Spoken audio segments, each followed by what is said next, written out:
So everyone, today we're introducing a brand new segment that'll take place each Thursday on Knotfest Daily. Now, if you're a music lover or lover of viral videos, you're most likely familiar with his work. He's a filmographer, tape liberator, and live music archivist. It's HATE5SIX, also known as Sunny Singh. Welcome to How you Knotfest doing? Daily. I'm excited to be Hey! here. Yeah, thanks for having me.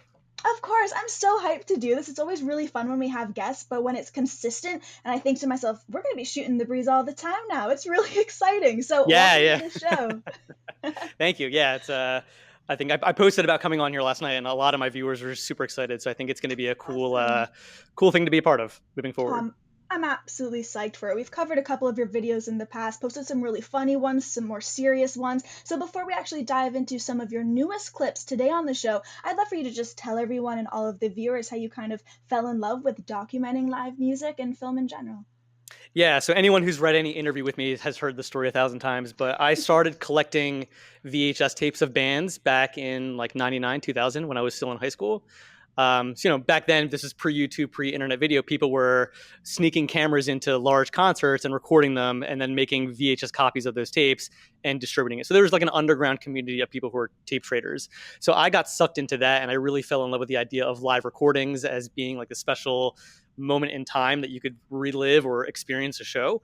Um, and then fast forward a couple years, probably like early 2000s, I'm in high school and my friends are starting bands, and I was into BMX at the time, so I was already filming like BMX videos and skate videos, Awesome. and so I said, oh, I'm already interested in live recordings. Like my friends are starting bands, let me take this camera to shows, and maybe I can like film a band or two. And in my head, I thought there would be a way for me to share the footage and get people excited about the bands I was filming. But again, this is pre-YouTube, so there was no way of distributing any of that video. So again, I stopped after a couple years, but then fast forward to 2006, 2007, I heard about this thing called YouTube. So I was like, oh, there's finally this place for me to like put my videos. And around that time is when I launched HATE5SIX, and it started out as a hobby for me to just showcase the shows that I was filming and put it out online. And I did that for about 10 years as a hobby. And 3 years ago, I decided to do it full time. So I've been doing HATE5SIX full time since about 2018. And all I do now is just travel, film bands, and put the footage online for people to watch. I absolutely love that story because it really mirrors everything I kind of went through being in high school, just loving music so much, using interviewing almost as an excuse to just chill with the bands that I'd loved, not having to pay for tickets anymore. So for you, how surreal is it to think back to those beginnings and realize now you are actually doing it full time and you've been doing it for a few years now? Yeah, it's one of those things where I don't take it for granted. I'm very humble that I have the opportunity to do this, and I'm thankful that people care enough about this work that I'm able to share my love for live video with everyone. So it's good. I think back like the vision that I had when I was 14 about like filming a band and putting the footage out there and having people discover that band from the video. That dream has been realized. So that's not lost on me, and I'm really thankful that I've been able to do it for so long, and then people still care. It's amazing. And I mean, some of the clips we're going to be diving into in just a moment are very recent. So, how's it been for you actually seeing bands return to live music and actually being able to just be there yourself once again? Because us music lovers, it was driving us insane not being able to just be there in the action. Yeah, it was tough. I mean, all throughout the lockdown, I was doing live streams with bands. Like would come into the studio, we would live stream that, and that was the closest thing that we had to doing any sort of thing live. And I was definitely spoiled because I was able to see some bands perform essentially just for me in a closed off room. But as of late June, early July is when I started to go back to shows, and it's been ramping up. It feels surreal. On the one hand, it feels like, should we be doing this? It feels wrong because we've been conditioned for so long to not be going out. But at the same time, just seeing friends and familiar faces and bands that I was seeing all the time before, it kind of feels like nothing's changed and then time hasn't stopped. So I feel Yeah. like I'm in this weird space between two worlds where it's like this feels wrong, but it also feels right to be back in this space. So Yeah. I'm the longer that it goes on, the happier I am just being back in that being back in those rooms and seeing people enjoying live music. Because again, music brings people together. It allows us to escape the daily routine and the daily rut. And I think that a lot of us have needed this. And I'm excited to be back in there and documenting because I think people are also relying on the videos now more than ever to just see what it's like for shows to restart. For And it's sure. getting them excited to go to the next local show that they can in their own hometown. So I'm super excited about the potential for these videos to really help jumpstart everything. I love that you brought that aspect up because here, being in Toronto, Canada, I think we've only had two shows since the pandemic that's happened, and the most recent one I think was 3 weeks ago. So I've definitely been watching a lot of live videos, older and newer ones like yours, and it just gets you ready to finally be back out there. So I completely get where you're coming from in that regard. But earlier on, you actually sent a ton of cool clips for us to check out today. So we are just going to dive in, let you share some background on them, watch them Okay, together, yeah. and simply talk about what we're watching that you happened to capture. So I know Holly in the back has the first one queued, so we'll pull it up. We'll still be on screen. You can kind of just tell us a little bit about everything. So this is, I'm trying to think who this is. I'm trying to see it on the screen. She might be able to tell us the Yeah, file because I know what was that's what was the file name on it? Oh, okay. This is Bob Lazara. This is a grindcore power violence band from Chicago. This is actually their first show. They put out a demo during the lockdown. And Brett from Drury Northfest actually brought me out to Chicago this past week. So I filmed Drury Northfest, and the 2 days before I filmed two Knock Loose shows. So he brought me out to this, and this is one of my favorite sets of the day. And this is actually again their first show. So yeah, hit it.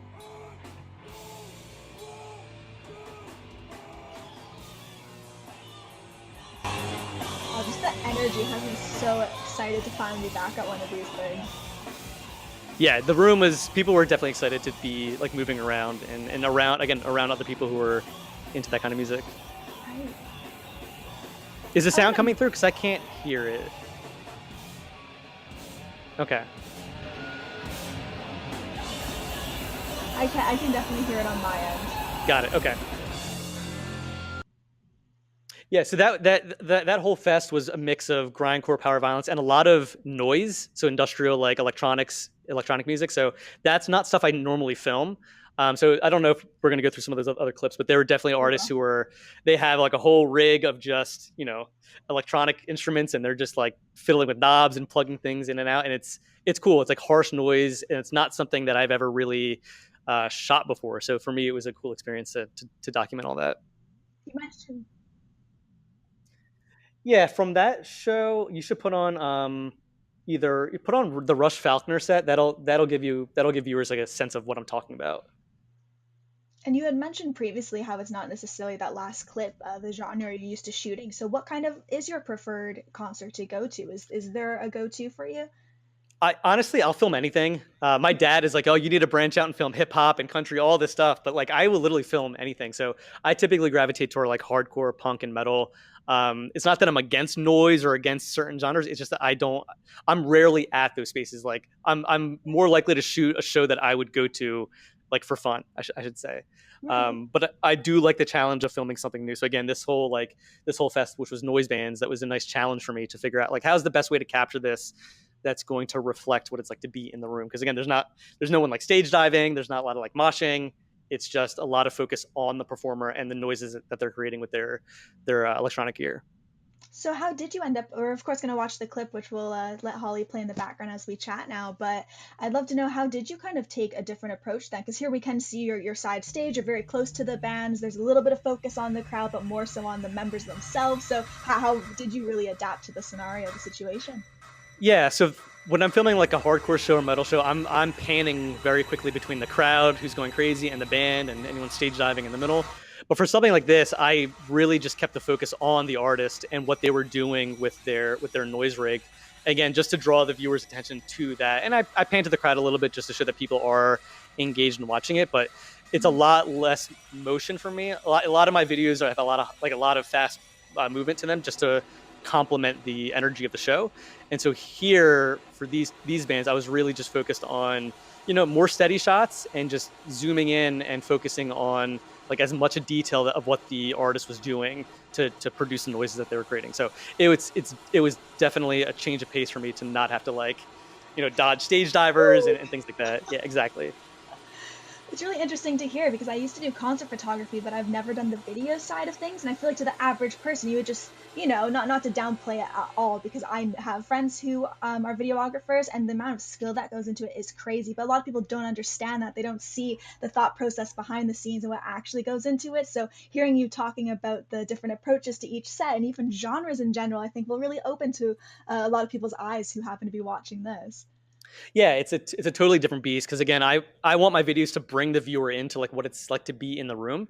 So again, if people are stage diving and running around, like I want my videos to reflect that I'm literally dodging people coming at me, and so it's important for me to try to capture that feel of the room. So.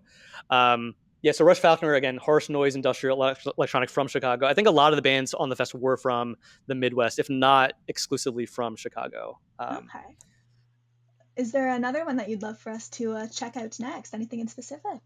Yeah, we can move on to let's see. I mean, how many do you think we're going to go through? We can probably check out maybe like two more, I'd say, with our time. Okay, yeah, let's jump to the inclination video. So this is the day before, 2 days before actually in Chicago as well. This was at the Metro, which is a larger venue. Knock Loose brought me out to film two of their shows there, and Inclination was the opening band. So they're a straight edge hardcore band from Kentucky, and they have they're one of the premier straight edge hardcore bands right now. So a lot of people know, like when they play, they go off, and you'll see that in this clip. A lot of people were just really excited for them. And so for this show, as you'll see, I had three cameras running. I had the balcony shot, I had a drum cam, and then I'm on stage right. And so you'll see, like, again, there's a lot more movement in the stage angle because I'm moving around. I'm trying to capture that energy. Now we had someone in the chat, Dave, just speaking to what you're mentioning before, kind of dodging the stage divers and all the chaos going on, the mayhem during the show. He just wrote the word surviving, which pretty much feels like it's summarizing what you're doing up there. So I have to ask though, you've been watching this clip now, this looks absolutely manic in the best of ways when you're at shows of this genre. But has anything happened where you maybe have had, a kick to the head, or you're like, oh no, my gear, Yeah, I've had my camera kicked out of my hands. I had my camera punched into my face by accident. He swung his arms back and he hit the camera in my face and broke two of my teeth. So one of these teeth is actually half of it's fake. So that was the worst incident where someone literally just punched the camera right back into my face. But I kept filming, and if you watch that video, like you see the fist come at the camera, and like I fall down and I get back up and I keep going. Oh my gosh, that happened to me almost. I was at a Parquet Courts gig here in Toronto years ago, and they did not like photographers, so instead of telling people to not come shoot the show, instead they tried to kick people in the face who were filming, so that was good fun. Yeah. It's scary though. People don't realize, like, amongst all the craziness going on, a lot of stuff can go down. There's a lot, yeah, and it's not, people always ask me, oh, why don't you just put the camera on a tripod? It's like, for me, that neutralizes the whole feeling of being at the show. Like, just having a bunch of cameras. I mean, in this video, I had two cameras that were mounted and I'm handheld. But like, the way I look at it, at least one camera needs to be handheld because it gives the feeling of what it's like to be there. Yeah, exactly. This looks absolutely crazy, and you can tell like everyone's just waiting for all those balloons to drop after the knock. Yeah.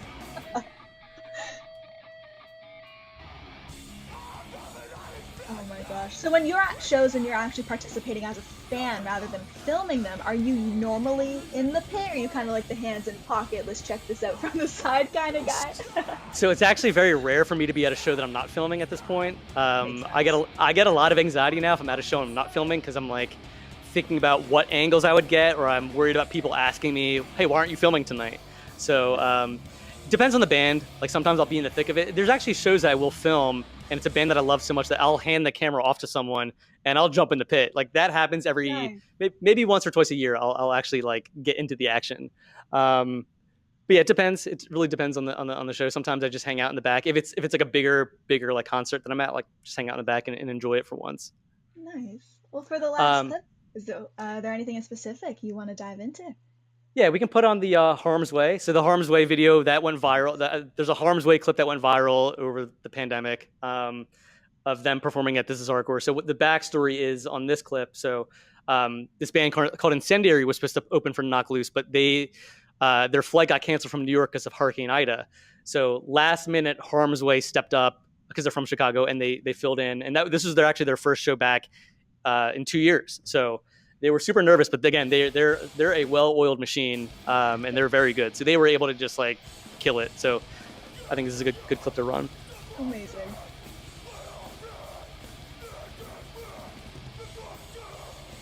I just don't think I would have the overall just gumption and balls to be in a band like this. I feel like my head would be on a swivel every single song. Just where are they coming from? There's no way. That's why I give mad props to you because you're put in the exact same position.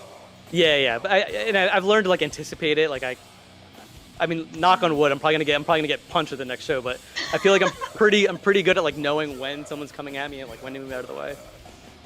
And as you all can see in the chat there, we just linked to HATE5SIX's Patreon page, so please head on over there, show your support. This is the very first time we're having Sunny on the show, but this will be a weekly segment whenever he happens to be free. I'm really excited about that, and of course as we go, we'll find our groove, we'll be able to figure out exactly how many we'll be able to play, but it seems like everyone's really enjoying your stories along with the crazy videos you've been filming. Awesome. So yeah, and I just want to mention that all of the videos, so I had like a bunch of clips lined up. There's a lot of videos that are unreleased on Patreon. So all the clips that we've just shown are in full right now on Patreon for early access. They'll eventually go on YouTube, but my Patreon subscribers get first dibs on watching everything first.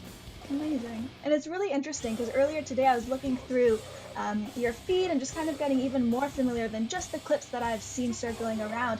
And as I mentioned before, not only do you capture the fun and the sheer joy of live music, but a lot of things you touch on too in film happen to be social issues and just a lot of things going on in the world. So before we sign off today, I would just love for you to speak on that so people know what we'll be talking about as well over the next coming weeks. Yeah, so I film a lot of social, political rallies, things like that, that are going on. I think for me, I think it's important to use the platform that I have to raise awareness about things because that's how I got educated on social, like political issues growing up, is bands and people in the spotlight talking about things. So I'm trying to sort of pay that forward. So this Sunday, I'm filming a 5K run here in Philly. It's called Running Down the Walls. It's an annual 5K that's nationwide. It occurs in various cities. It's run by the Anarchist Black Cross Federation. And it occurs in cities and also within prisons. So the whole idea is that it's a day of solidarity with people who are incarcerated, you know, and it's a way to raise money for political prisoners and other people who are trying to fight for their release. So this year, on Sunday, on the 12th, there's a 5K here in Philly for Mumia Abu Jamal, who is a political prisoner. He's been incarcerated for 40 years for a crime that he did not commit. There's mountains of evidence showing that he was railroaded in the courts, that there was police misconduct, and that there's evidence proving that he's both legally and factually innocent. And if anyone's curious about more information, you can DM me and I will literally mail you a 40-page newsletter that goes through all of the information. So I'm happy to just send out more information. So that's this Sunday. And one thing I want to mention is like, it's easy to think about, political prisoners and things like that as this, intangible thing, but like I'm friends with his grandson. So it's a very personal thing to people in my community. And so there's a very human aspect to it. So I'll be covering that. I covered it last year just to raise awareness. I'll be covering it this year as well. There's a teaser video on my Instagram TV that people want to watch just to get a sense of some more information about what the event is like. So we're definitely going to have to watch some of that footage next week for sure to see everything that happens, and fingers crossed from that gathering and everything coming together, some definite good will come out of it. But Sonny, I want to say thank you so much for hopping on today and just discussing the clips, everything that's on the horizon. I'm so excited about this. I feel like there's just a world of opportunity of stuff we can dive into. So thank you for sharing your art with everyone today, and the chat just absolutely loved it too. So we appreciate it. Awesome. Yeah, I'll see you soon. Thanks a lot.